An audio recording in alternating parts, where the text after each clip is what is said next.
Grub for Life, helping you to manage fussy and faddy eating for toddlers.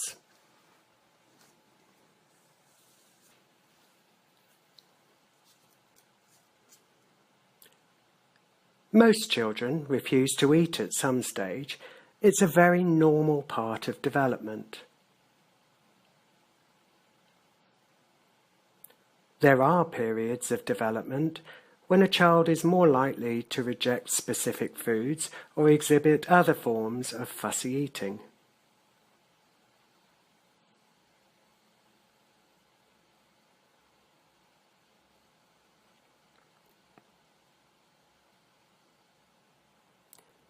New foods may need several introductions before a baby finds them acceptable.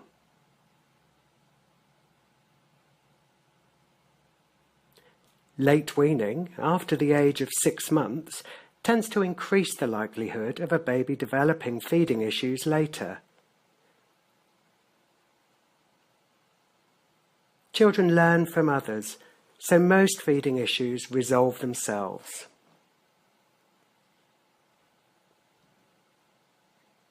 Around the age of 3, some children refuse foods which were previously big favourites. They may become quite distressed about the way a food is served. Children also refuse food at this age because of how they feel generally. They might be tired or distracted by the TV or just don't feel so well. All of these things can make a child decide they don't want to eat. You can also have a big impact, positively and negatively. Big portions of food and extra drinks fill children up, and overreacting when children don't want to eat can exacerbate feeding problems.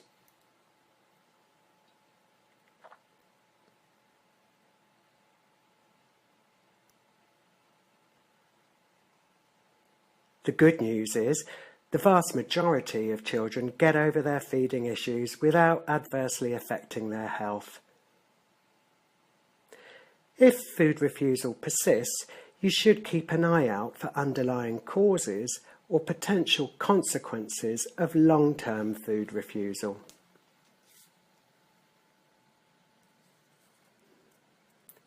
Weaning is the golden time to help a baby learn to enjoy new tastes, textures and foods. As the brain develops, so too does the memory. The baby builds up a memory of familiar foods and quickly recognises foods which are new.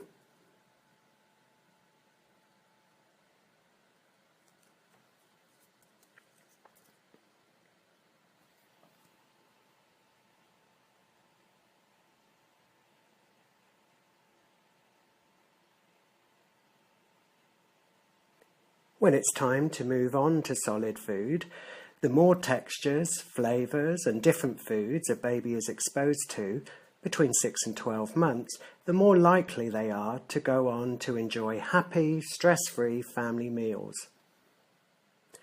Most babies need to start weaning by around 6 months.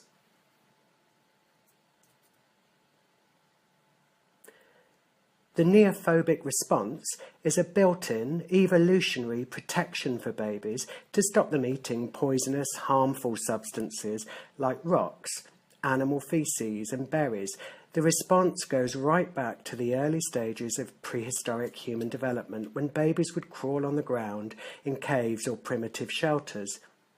For many babies now, it's the neophobic response which causes them to reject unfamiliar foods. It can be a long, slow process for a new food to become completely accepted. A child may need up to 13 exposures to a food before they accept it. They can look at it, touch it, smell the food before they eventually eat it. Patience is definitely needed. The more a child sees other people eating the food, the more likely they are to try it themselves, eventually.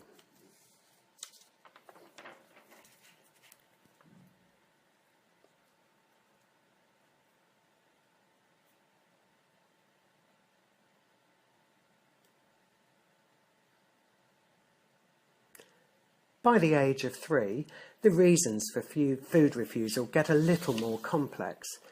Children start to associate foods with other things that they might find frightening or disgusting.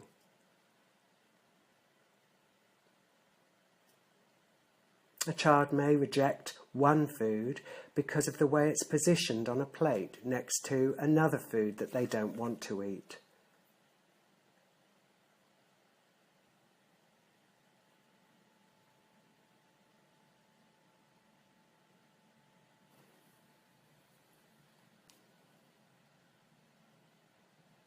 The mantra for carers to get through this phase of problem eating is slowly does it, and don't try to be too clever.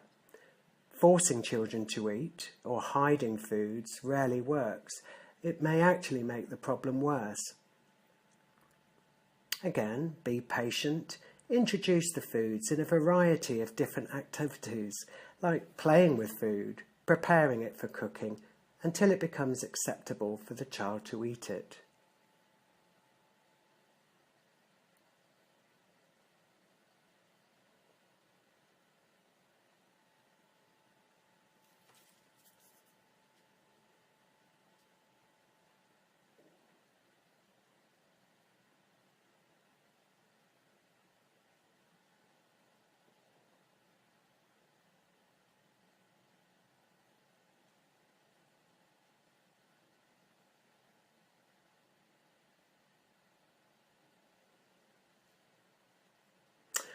And don't forget, sometimes, just like you and me, children aren't being fussy or difficult.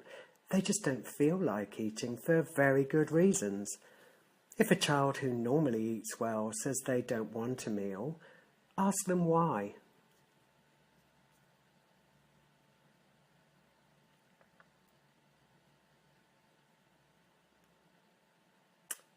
Above all, don't overreact.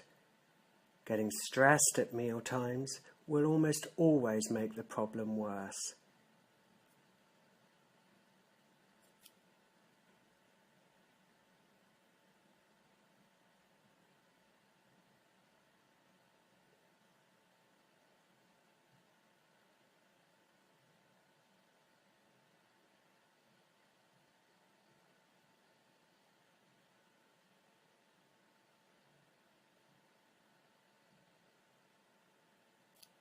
As a child carer, you can do a lot to help over-anxious parents about their child's eating. Try to reassure parents and support them. Remind them that food refusal is very normal for most children and that most children grow out of this developmental phase, especially once they start nursery and eat with other children.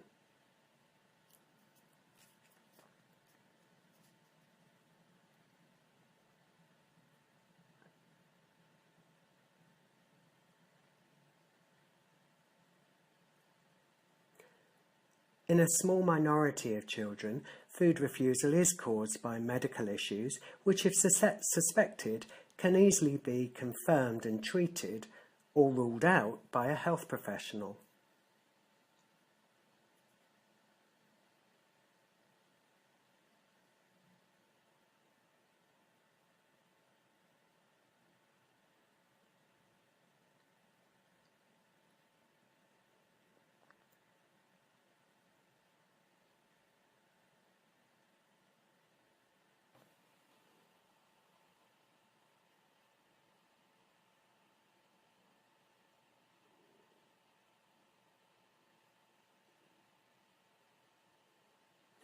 Another, much smaller group of children have extreme sensitivities to the environment and have difficulty tolerating light and sound changes.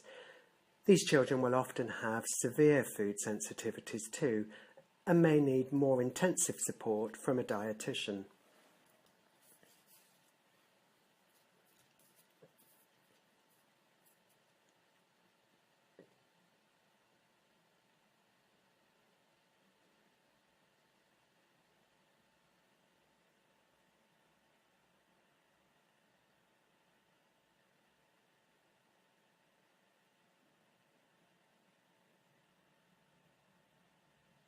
Now, let's see what you can remember from this brief session. When does the neophobic response develop in most children? Is it 3 to 6 months, 6 to 12 months, or 12 to 18 months?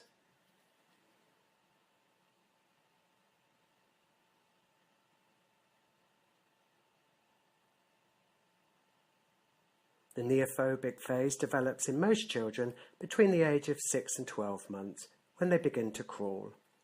How many times might a child be exposed to a new food before it becomes acceptable? Is it 3 times, 7 times, or 13 times?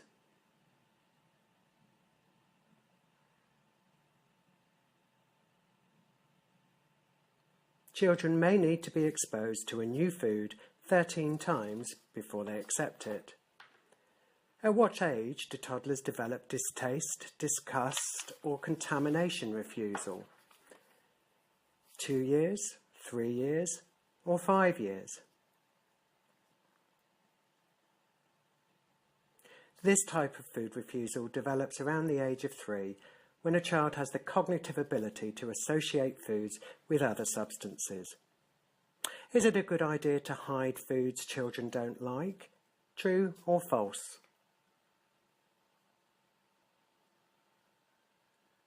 It's false. Hiding foods on children's plates can make their food refusal worse. Parents whose children refuse to eat should be encouraged to offer them alternative foods, not overreact, or offer their children drinks instead of the refused food.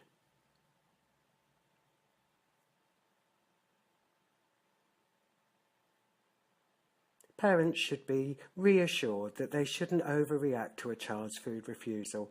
Any attention to the unwanted behaviour may encourage more of the same.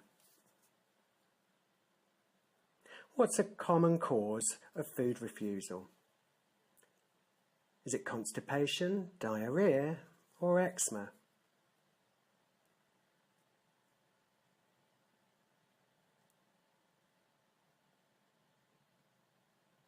Constipation leaves the child feeling full and uncomfortable. Naturally, they're more likely to refuse food until they go to the toilet. Thank you for watching this session, and don't forget the Grub for Life team are always here to help if you have further questions.